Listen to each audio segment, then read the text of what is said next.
a man. And then this other girl walks into the bar and he leaves. I go to the bathroom, I come back. He goes, yeah, I'm gonna go. We walk outside. The bartender, who I'm very good friends with because my best friend works at this bar, is like, yeah, he just left. I cannot do it. I can't date men anymore. He walked out on $450. That's not even a date. That's a car note with mozzarella sticks. Ladies, I've been telling you to go on the coffee date. Cause worst case, you lost $5 in almond milk foam. Best case scenario, you find somebody that you can connect with. I don't think anybody in history has been stuck paying a $450 Starbucks tab on the first date. This is exactly why those fancy, expensive first dates never work out. So take it as an L, coffee date next time. Seem shocked that Megan Fox got cheated on again. But what if I told you the only reason you deal with a woman of that caliber is to then unlock all the girls that want to sleep with Megan Fox's boyfriend?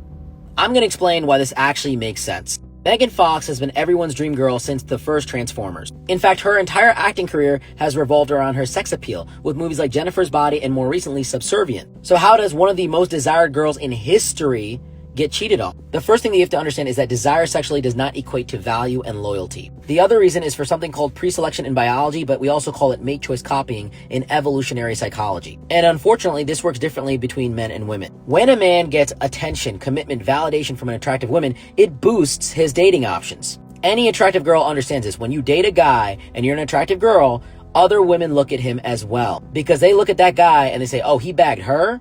He must have something going on. And so other women will try to come after your man, not necessarily because they were intrinsically attracted to him, but because you have validated his attractiveness, or they're trying to get a one-up on you because they want to feel more valuable than you. And they feel like by getting your man, they can be better than you.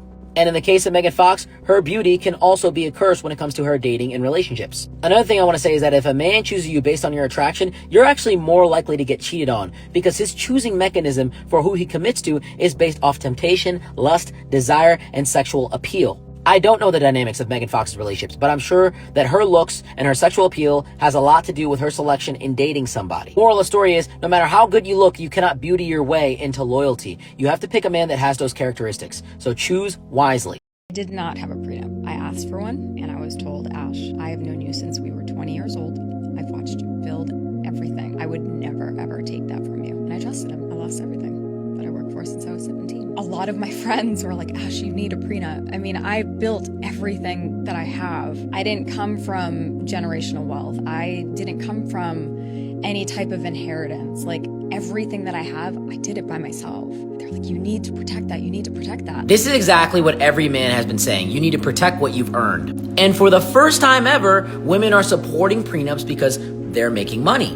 There are so many videos on the internet about how prenups are a red flag. I'll just play a few of them right now. I would not have married my husband if he made me sign a prenup. The idea of asking a girl to sign a prenup incredibly offensive, and only one way. Like, if I asked someone to sign a prenup because I had some like booming business, then I would be like, yeah, can you just sign this prenup because like I don't want to like lose all my money. But then like if the guy asked you to sign a prenup, I would be like, I would call off the wedding. Like, I would literally call off the wedding. My last relationship, we broke up because he asked me to marry him, but then he asked me to sign a prenuptial agreement, and I said absolutely not.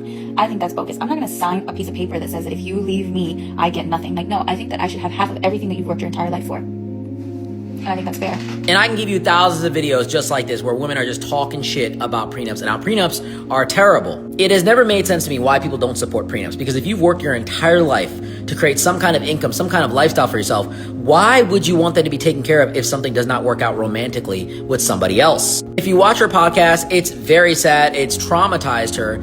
And I think a lot of people feel sympathy towards her because she's a woman. But this is the same story of every single divorced man. They work their entire life to create something for themselves, and then it doesn't work out romantically with the girl, and then they lose everything. She uses this example in her podcast where she says, just because you put a seatbelt on, it doesn't mean that you're wishing for the car to crash or you're preparing for the car to crash. It's the same thing with a prenup. Just because you get a prenup, it doesn't mean that you want the marriage to fail.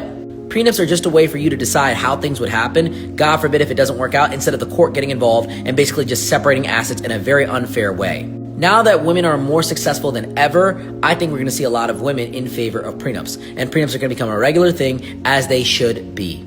Men don't really approach women in the wild anymore. This is something that is very common. We all know this at this point. Dating apps, shout out.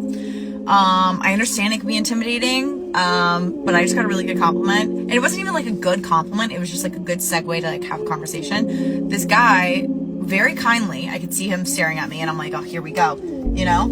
And he just goes, I really like your dress. And that was it. And then he left me alone. And if he had kept going with the conversation, would I have talked to him? Yeah, because that was normal. The amount of women that tell me that men don't approach in public anymore is at an all-time high. I get so many messages about this. Why are men not approaching? And there are 3 major reasons why, but just for the record, approaching women in person is the #1 way to get to know them. In-person interactions still, by far, statistically, have the highest rate of conversion from conversation to first date to relationship. First, let me get this out of the way. It's not because they're scared of rejection. Yes, there's a percentage of men that are scared to talk to women. I'm not talking about these guys. They're always going to exist in society. I'm talking about the men that are single, they like women, they want to talk to women, and they want to meet women. They know they got game, they know they're attractive. Why are these men not approaching women? Reason number 1, it's the cell phone culture that we live in. This might be obvious, but the implications of this are actually staggering. We talk more to people on the phone and on the computer than we actually do in person. And what this means is that people are not good at in-person communication. In fact, it makes a lot of people nervous. Not necessarily the person that's talking to you, but the person that's being talked to. We are constantly either in Zoom, Google Meet,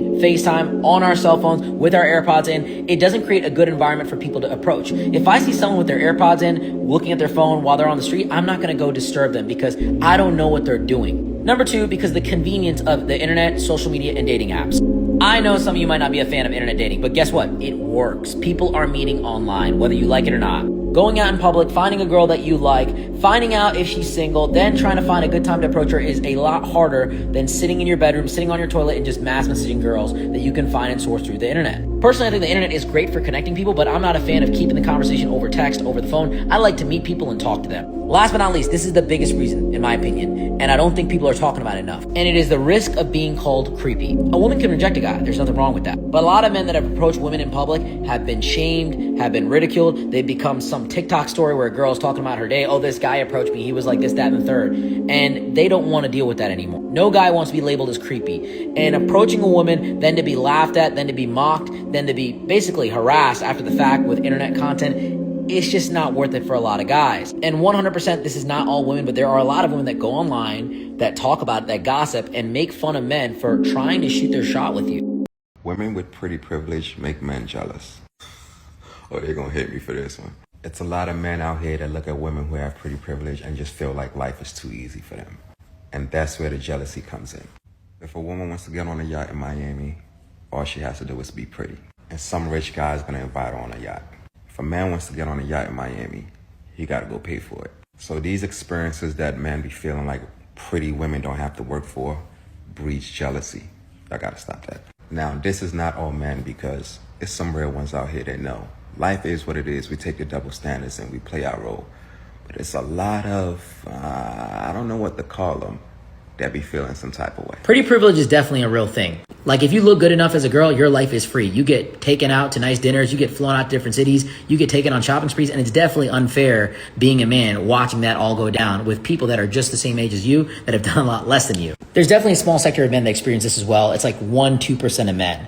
But for like a good 20% of women, they can really live their life on easy mode if they just pass the looks test. But the one thing you have to remember about pretty privilege is that it does not last forever. There's an expiration date on everything in life, especially your looks. And at a certain point, you can't just beauty your way through things because you become older and less appealing and less attractive on a superficial sense. And I think that the large majority of attractive women realize this too late because it happens so fast. It's crazy how life works. One day you're 21, the next you're 31, and people are treating you differently because you look different. What's amazing about being young and attractive and being able to just slice through the world is that you have an unmatched ability to make connections, to create businesses, and to really just grow in life because you have the edge already. But what's dangerous is that if you don't take advantage of it and you just party your 20s away, you party your youth away, you do nothing with the network that you have instead of just making connections for fun, you end up waking up one day and life is not fun, and people are not hitting you up, and people are not inviting you on yachts, and the bouncer's not letting you in the club early, and men are not offering to pay for your dinner and fly you out,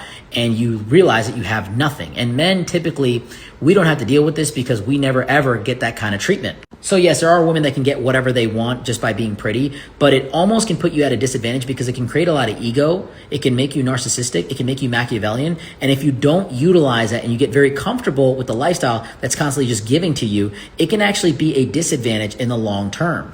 I think that in life it's better to earn things because it builds character, it gives you the experience, and you know what it's like to be at the bottom and to not have nice things. And when you do have nice things, you appreciate them a lot more.